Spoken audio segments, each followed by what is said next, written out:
So my name is Tony Karman. I'm the president and director of EXPO Chicago.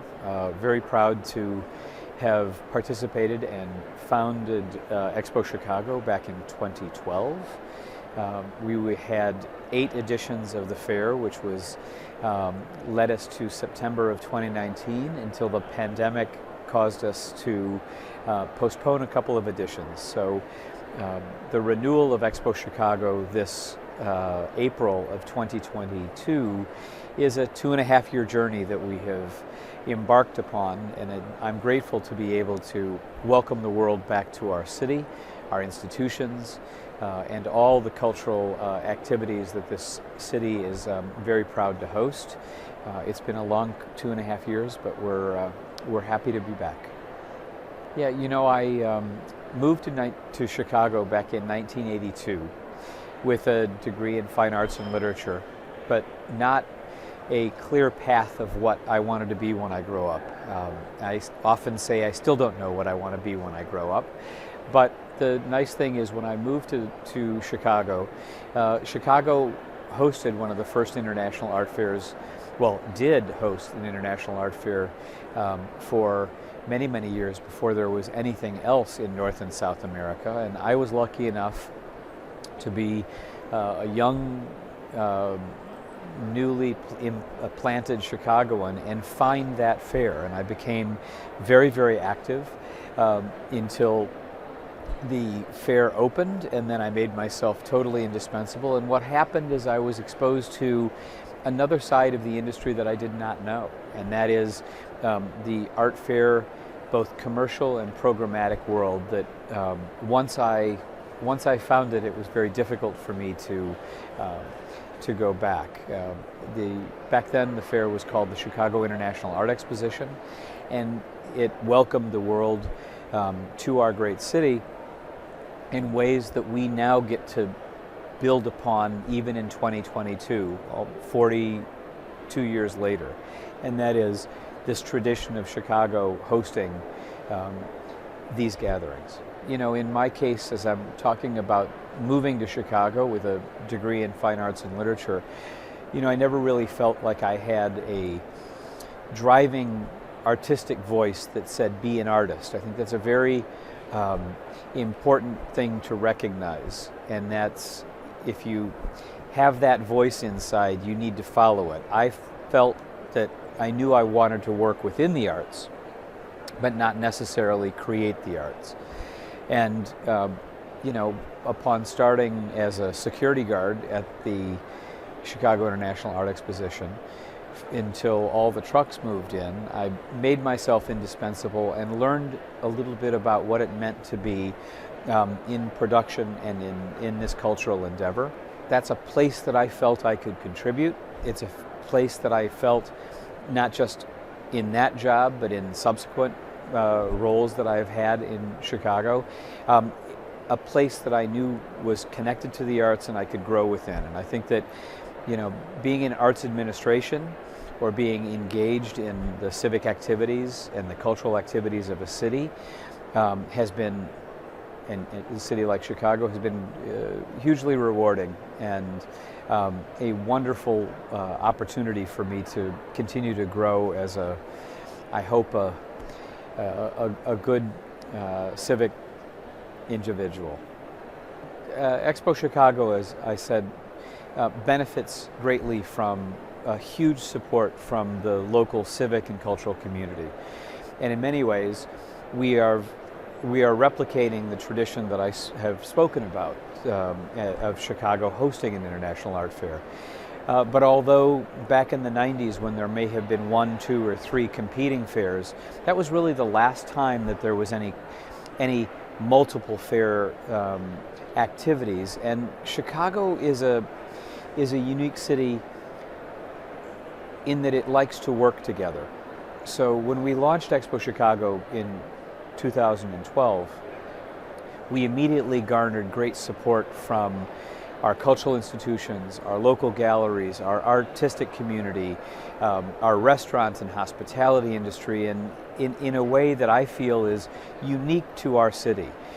It wasn't difficult for me to galvanize that constituency, because everyone believed in what an art fair means to a cultural ecosystem, but they also believed in what we wanted to do as it relates to presenting an international art fair that is not a regional fair, but an international art fair that not just supports the region, but also, the greater global community. And I think that once that was set, Chicago rallied around Expo Chicago in ways that I can't thank enough, because that's what Chicago does. And we this edition, this 9th edition that is 2 years in the making, is a perfect example of what city civic engagement and collaboration can do to showcase this renewal.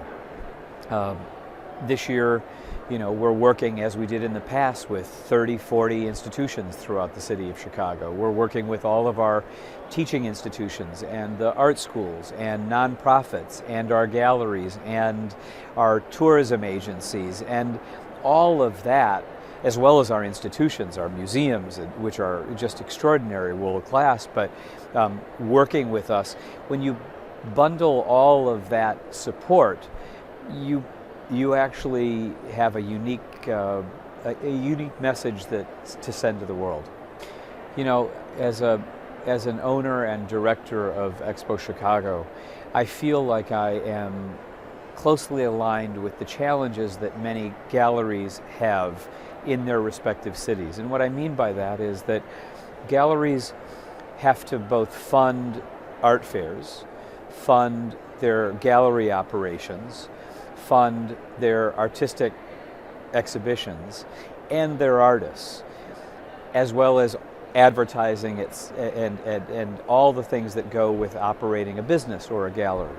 So I feel in my role as an owner of Expo Chicago a unique kinship. I don't have a parent company above me, and I feel like I operate Expo Chicago with, I hope, the same perspective and care that I would want from a fair owner as a participating dealer. Because after all, for every one of these galleries, they made the effort to pack, ship, advertise, and hope that they're able to either recoup their investment through sales, or they're able to meet individuals that can further their artistic programming for their artists. And the latter part is why we invest a great deal in bringing curators from around the world to Chicago, museum directors from around the country to Chicago,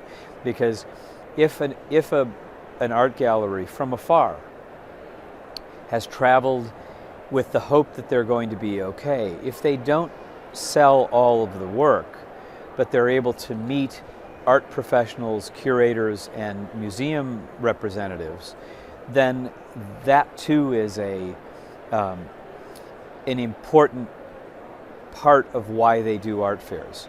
So for Expo Chicago, we're very mindful of the risk.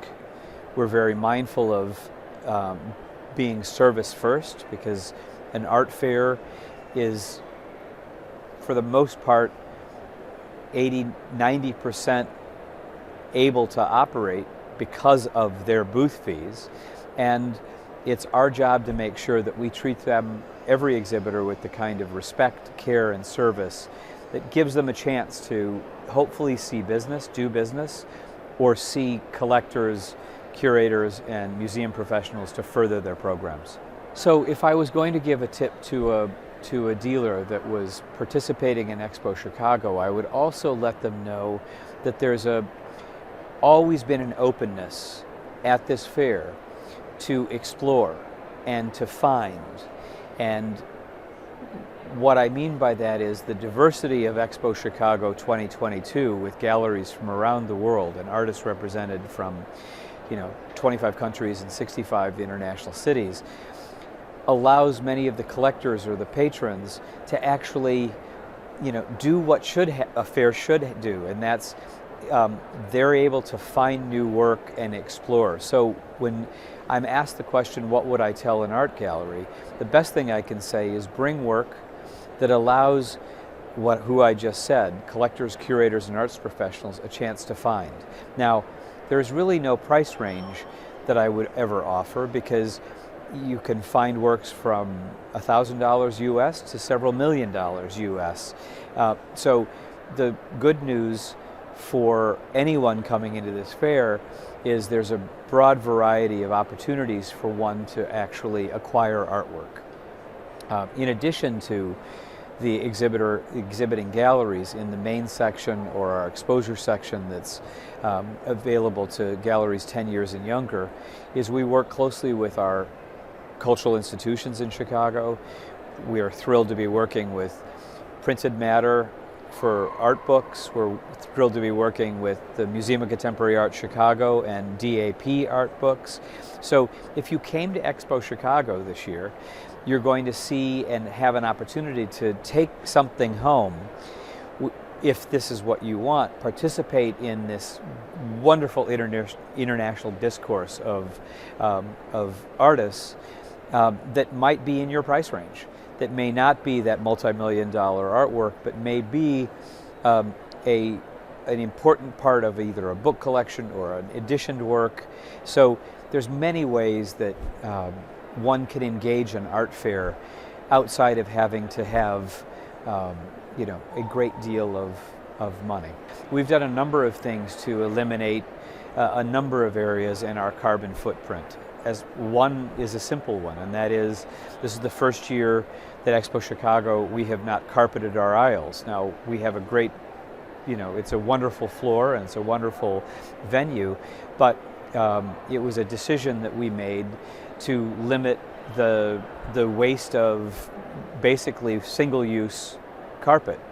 And you can only imagine in a 16,000 square meter venue how much carpet we would use. So that, along with eliminating plastic with our utensils through our hospitality, along with working closely with our exhibitors to make sure that we are keeping eliminating many items to on the show floor and paper. We just want to make sure that we play our role in hopefully lowering our carbon footprint. I won't say that fairs don't generate a great deal of material. I mean, galleries are shipping artwork from all over the world. You've got travel, but it is an issue that I think we as a whole global community, if you're mindful, can still make an impact. And we've made a little bit of a step forward, and I hope that we continue to work closely with our exhibitors and our patrons to do a little more. But like everything, time needs to continue to teach us a bit on how we can continue to eliminate. So, in regards to the broader global footprint, you will start to see us engaging many organizations that are speaking to this issue. If you entered into the fair this year, you'll see the National Resources Defense Council, NRDC booth printing limited edition prints on recycled paper, and all of those prints are like the mission of that global organization, are trying to make us all aware of the environmental impact that the global and global issues affecting our environment. So we partner with many organizations that are on the ground, hopefully making change. We started this conversation with a time in America when there were only 6 art fairs, or in the world there were only 6 art fairs, and now, to your point, there's 300 plus art fairs in the world.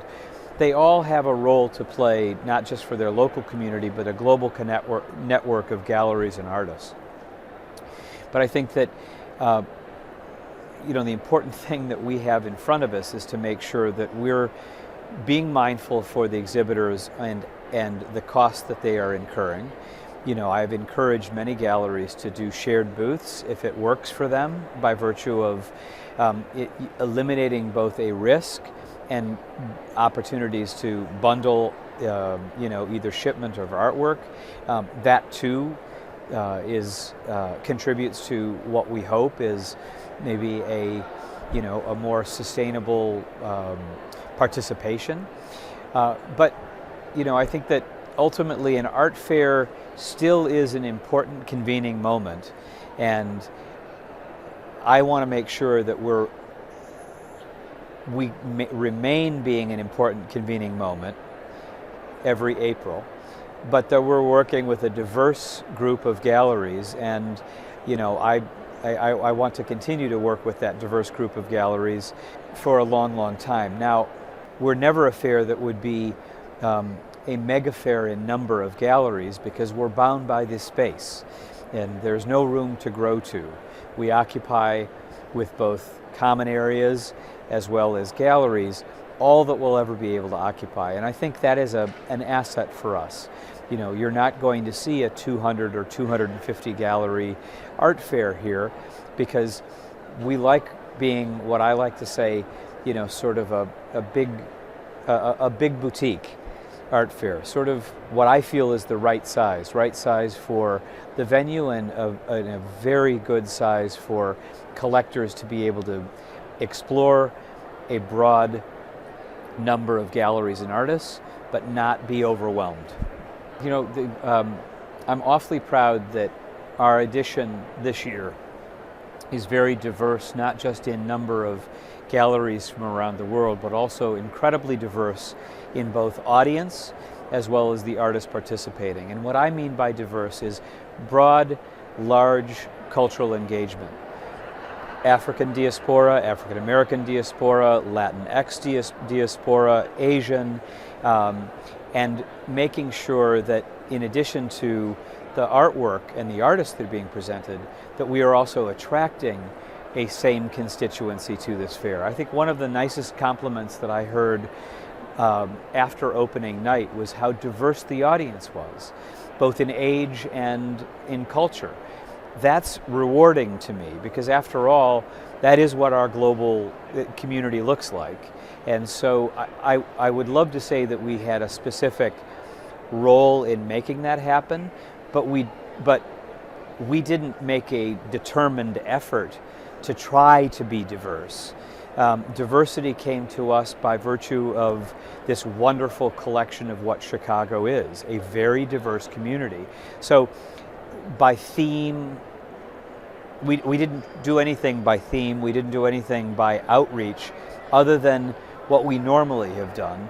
We've just benefited greatly by the fact that Chicago is a very wonderfully diverse community that actually showed its faces and has continued to show the faces here at the fair. So now for us it's making sure that we're aware of that, doing our outreach, our fair's responsibility to communities all throughout Chicago, making sure that tickets are available, or outreach to schools in underprivileged areas, or other areas that we can be beneficial to the community.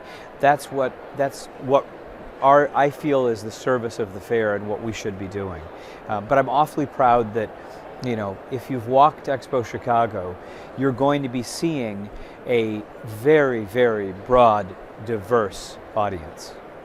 Are part of our legacy that just continues to build and build and build. So, it's the role of our annual edition is to continue to be open to new programming, to be mindful of trends that we may want to illuminate, but more importantly, to provide an opportunity for many, many voices to be heard.